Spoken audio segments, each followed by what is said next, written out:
Hey everyone, 17 kids vanish in the middle of the night without a trace. And that's just the beginning of the mystery in Weapons, the new horror film from Zach Balin. Weapons is going to take a lot of people by surprise with how well it uses narrative structure while holding a powerful mystery right there at the edge of our understanding. It keeps you hooked the whole time. The question is, how does it do it? And is this film for you? So, Weapons isn't for everyone. Horror fans, mystery lovers, and dark fantasy enthusiasts will likely find a lot to enjoy here. For me, the standout is the narrative structure that is intelligently built with an experiential payoff we don't get in many films today.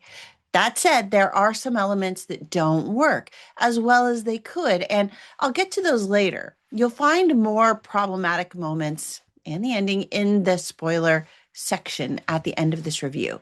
So you can decide whether to hear them or not.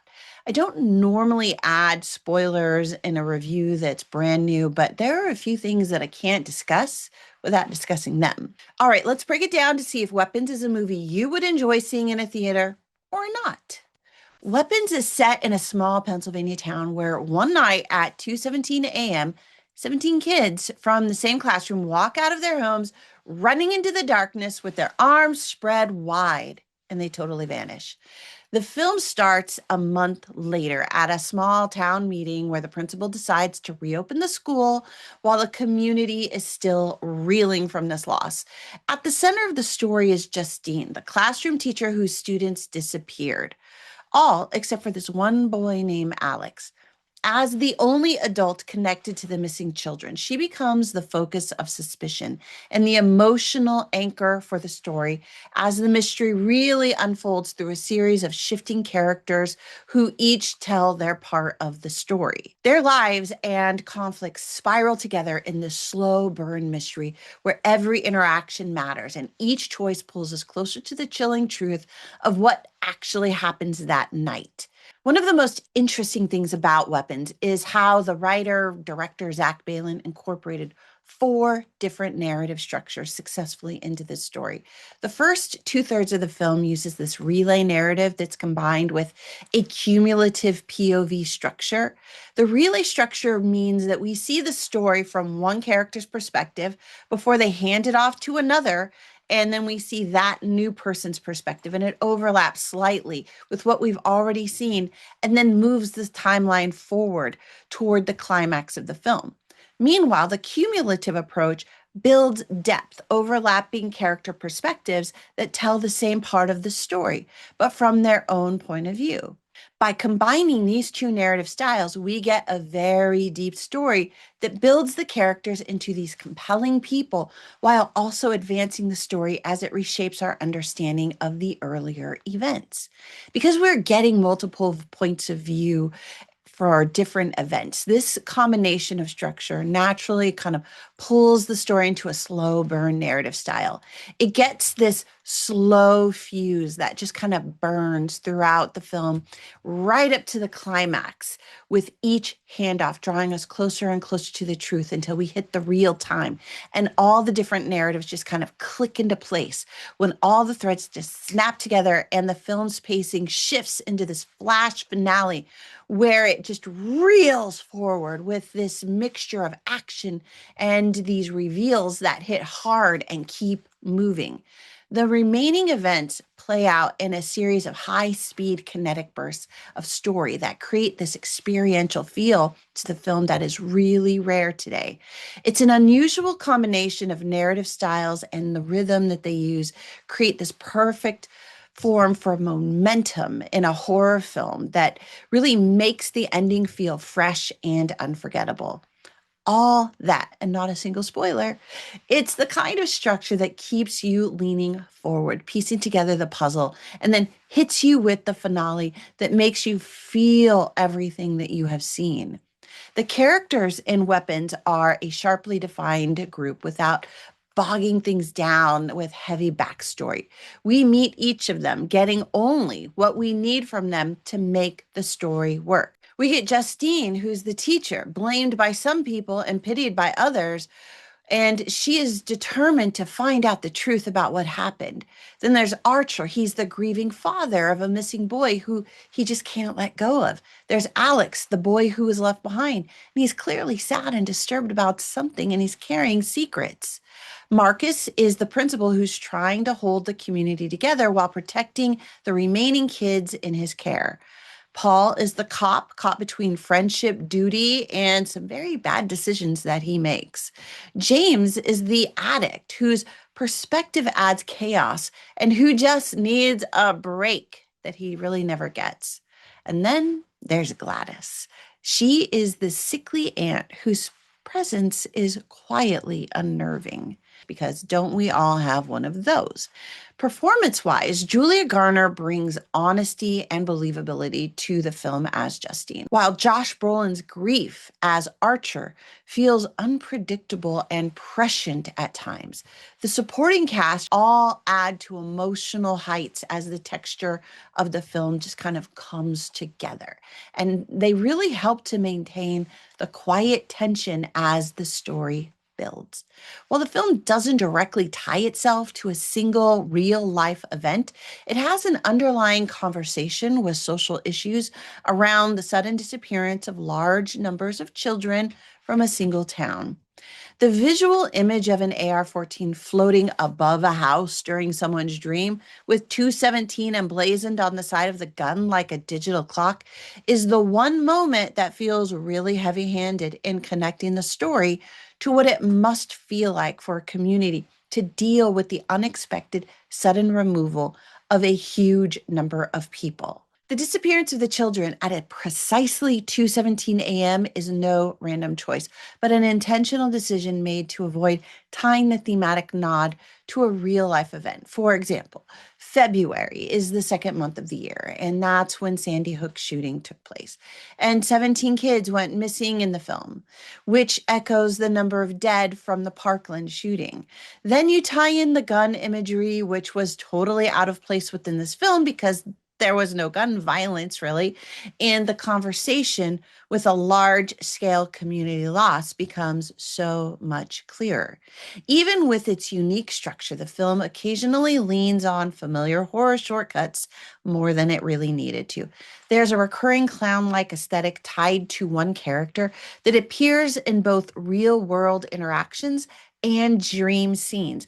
And while it's effective at creating unease, because a clown face inherently has a creepiness to it when done right, it feels like a familiar tool that is easy to overuse.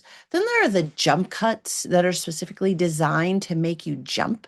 Some work really well within the action, but others feel strategically placed at slow points to keep the momentum from dying, which is always a risk in a slow burn buildup to a climax. So while these two things fit into the film and sometimes work really well, there are times when they fall flat, but never enough to ruin the story. I'll get into more of this in the spoiler section at the end of the video. Through much of the story, you're not sure if it's just a murder mystery, a suspense thriller, or a horror. Then there's a point when you realize we are not only full on in horror, but it's also a black magic film that uses kind of an occult story device. However, because of how they build the slow burn, introducing the thematic and atmospheric looks and feels at just the right time in the dream sequences and in the real life imagery, the occult elements feel like a natural fit within the story. The atmosphere in Weapons is consistently unsettling, even before any of the creepy elements take place. The camera work often trails behind characters or from behind or above, creating this sense of chasing the character and making you anticipate the moment that the focus shifts to the face-forward view of the action.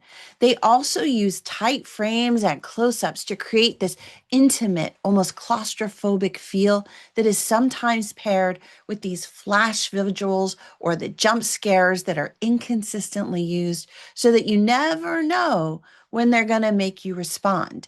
There are other moments in the film where they make exceptionally good use of shadows, angular shots, and partial glimpses of things to suggest that there's more happening just out of sight or in other parts of the frame that stay just out of focus so that you never get a really clear image of what's happening.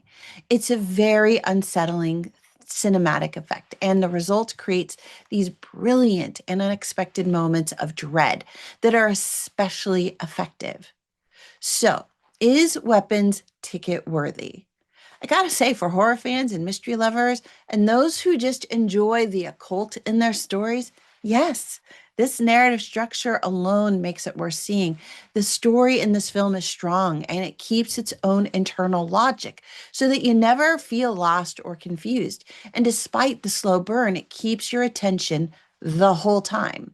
However, if you dislike horror, if the occult makes you uncomfortable, or if you have difficulty watching anything involving children in peril, this is not a movie for you. The violence and weapons is sudden and sometimes so absurd that it might make you laugh, cringe, or both. But it always fits with the film's internal logic. While the violence isn't gratuitous, it is graphic, and at times it's kind of gory. Also, despite the large number of child characters in Weapons, this is not a movie for kids. I would not recommend it for grammar school or middle-aged school students, since I think it will likely give them nightmares. Overall, Weapons may leave you feeling unsettled, maybe even rattled, because it creates an experiential feeling to the film that most movies don't achieve. So, please do give this review a thumbs up if it helped you figure out if this film might be something you would like to see in theaters or skip. And comment below with any thoughts or questions. I love chatting with you guys down in the notes. Now, let's dig into the spoilers. Fair warning, these will unpack the events at the end of the film. At its core, Weapons is a black magic occult story built on the arrival of Alex's elderly great aunt, Gladys, who is dying and who is using blood magic to drain energy from the living and to create these familiars to do her bidding. Her magic is surprisingly simple. She takes a branch from a special tree, cuts herself, and uses objects belonging to her targets to ensorcel them.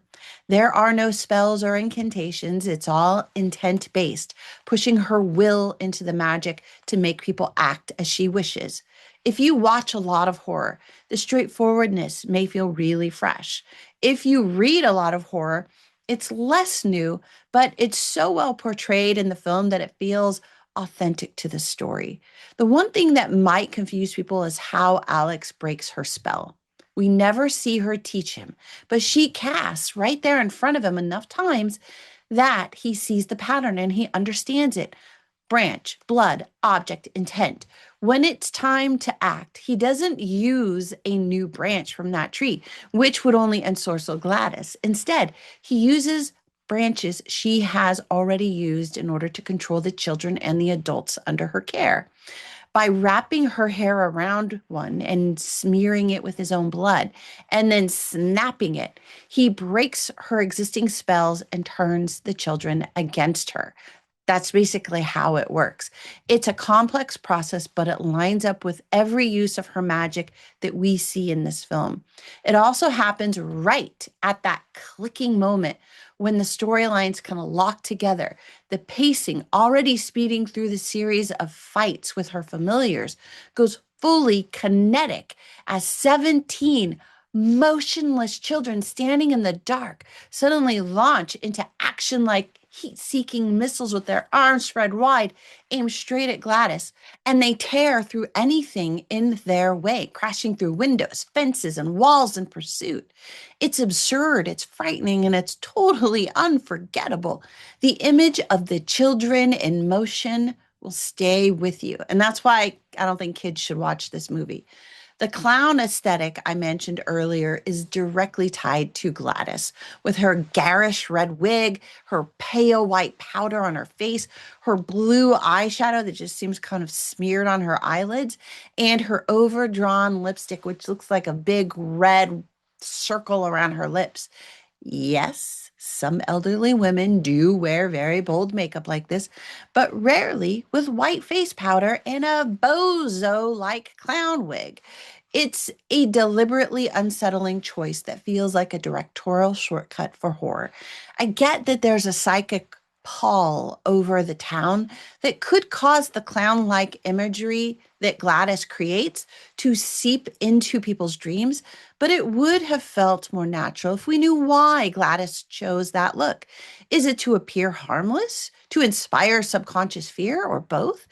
As it is, the connection is there but never fully explained. So, have you seen Weapons? Are you planning to see it? I would love to know what you thought about the disappearance of the children and how you felt about the film's structure. Did it work for you? What's your take on clowns and horror? And do they get under your skin like they do mine? I really hate clowns. I really do. That's it for now, guys. Please give this review a thumbs up, subscribe, and share it with a friend who might be thinking about seeing this film. And while you're here, please do check out one of my other reviews. Until next time, happy viewing, everybody. Bye for now. See you at the theater.